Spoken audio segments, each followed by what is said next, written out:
प्रदेश में कोरोना फिर से अपने पैर पसारने लगा है।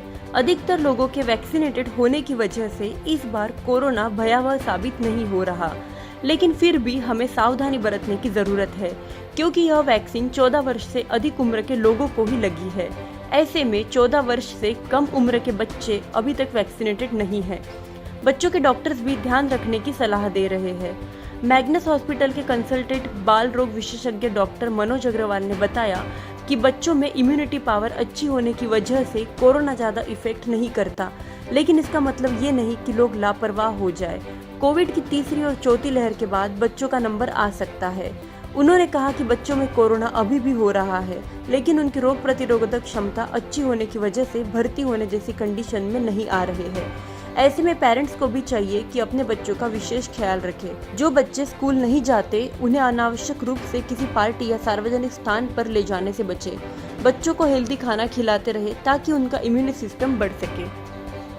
जैसा कि आप सभी लोगों ने देखा है, कोरोना ने हमारे पूरे देश को ही झंझोर करके रख दिया था, जिसमें सेकेंड वेव में तो हम लोगों ने इतनी मौतें देखी हैं। शायद हम लोगों ने हर घर में किसी न किसी रिलेटिव के, दूर के रिलेटिव को कहीं न कहीं मौत से जूझे हुए हैं। तो इस डरावनी स्थिति से हम सभी लोग ऑलरेडी परिचित हैं। ये पहले एडल्ट्स को इसने बहुत ज़्यादा अफेक्ट किया था, जहाँ पे इतनी मोर्टिलिटी हुई थी, बट उस टाइम पे बच्चे इतने ज़्यादा इफेक्ट नहीं हुए थे। बट जैसे कि हम सभी लोग जानते हैं, अब एडल्ट्स तो ऑलरेडी वैक्सीनेटेड हो चुके हैं या उनमें नेचुरल इन्फेक्शन की वजह से एंटीबॉडी बन चुकी है, तो अब बच्चों में कोरोना को लेके बहुत कम खतरा है। ऑब्वियसली अब हमारा नेक्स्ट नंबर किसका है? बच्चों का। तो अब ये माना जा रहा है कि जैसे कि कोरोना थर्ड और कोरोना फोर्थ जो लहर चल रही है, उसमें बच्चे ज़्यादा अफेक्ट हो रहे हैं। बट ऑब्वियसली बच्चों का इम्यून सिस्टम इतना स्ट्रांग होता है, उसकी वजह से हमारी ओपीडी कोविड को लेके या कोरोना से अफेक्टेड बच्चे काफ़ी हम लोग फेस कर रहे हैं। बट मोर्टिलिटी या admission regarding to the covid बच्चों में काफ़ी कम देखने को मिलता है।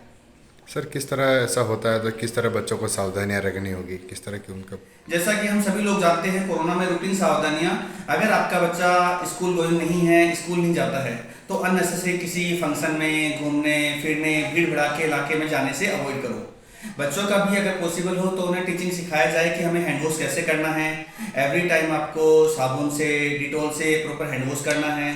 अगर स्कूल में जाता है बच्चा, किसी को भी कफ कोल्ड है, तो उनसे दूरियां मेंटेन करने रखनी चाहिए। जब भी अगर हमें स्नीजिंग आती है तो अपने एल्बो में, जो हम कहते हैं, साइड में आपको स्नीज करना चाहिए, ताकि आपकी वजह से दूसरा बच्चा इफेक्ट नहीं होता है। और घर में भी बाकी बच्चे हैं या कोई प्रेग्नेंट लेडी है, तो उस बच्चे से थोड़ी सी डिस्टेंस मेंटेन करके रखें। ये तो रूटीन प्रिकॉशंस है। इसके अलावा बच्चों की इम्यूनिटी बढ़ाने के लिए उनका हाइड्रेशन पार्ट अच्छा रखें। इसका मतलब उन्हें बार बार आपको लिक्विड देते रहना है। विटामिन सी रिच फ्रूट खूब देने हैं, जैसे कि आपका आंवला है, मौसमी है, ब्लूबेरी है, स्ट्रॉबेरी है। विटामिन सी से रिच फूड अगर हम देते हैं तो हमारी इम्यूनिटी ज़्यादा स्ट्रॉन्ग होती है, इन्फेक्शन होने के चांस कम होते हैं। ऐसे करके उन्हें वेजिटेबल्स को खिलानी चाहिए। ग्रीन लीफी वेजिटेबल्स हो गया, ड्राई फ्रूट्स हो गया, ये तीनों चीज़ें हमारी इम्यूनिटी बूस्टअप करने में हेल्प करती है। सर, ऐसी कोई लहर आती है तो बच्चों को प्रभाव कर सकती है? हाँ, अभी भी ये माना जा रहा है, क्योंकि हमारे अभी तक 12 साल से नीचे बच्चे अभी भी अनवैक्सीनेटेड हैं और उनमें नेचुरल इम्यूनिटी भी इतनी डेवलप नहीं हुई है।